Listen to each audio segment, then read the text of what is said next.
Hello and welcome to Initial Solution. In this video tutorial, I'm going to show you how to post announcement on Facebook group. So let's start the video.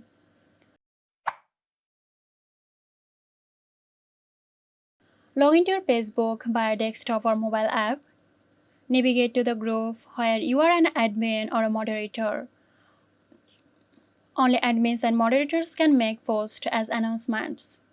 In the group, click on tap the Write Something field to create a new post. Write your announcement post. You can add text, images, videos, or links as needed.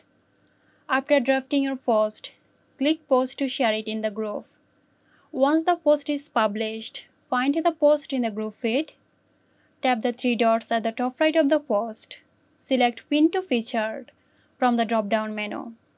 Now your post is pinned as announcement and it will be visible in a Safari tab labeled Featured. So that's it. I hope this video helped you out. If you found this tutorial helpful, give us a like and subscribe to our channel for more helpful tutorials. This video is sponsored by Zerosoft. Zerosoft offers graphic design, UI UX design, digital marketing and web development. Elevate your brand with Zerosoft today. For more details, check the description box.